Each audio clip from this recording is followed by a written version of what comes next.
ఒక్కసారైనా చెయ్యాలి. నేనైతే ఏం చెప్తానంటే వ్యక్తిగతంగా సాధ్యమైనంత వరకు సంకటహర చతుర్థి వ్రతాన్ని ప్రతివారు సంవత్సరంలో ఒకసారైనా చేసుకోవడం అలవాటు చేసుకోవాలి. నేను ఎందుకు ఈ మాట అంటున్నానంటే, వేదవ్యాసుడు దేవీ భాగవతం చేస్తూ ఒక మాట అంటాడు, కాలో హి బలవాన్ కర్త సతతం సుఖదుఃఖయో నరాణం పరతంత్రాణం పుణ్య పాపానుయోగత.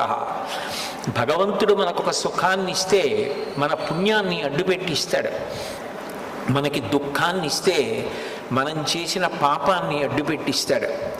నేను చేసిన పుణ్యమేదో నాకేం తెలుసు, నేను చేసిన పాపమేదో నాకేం తెలుసు, అనుభవంలోకి వచ్చేశాక తెలుస్తుంది.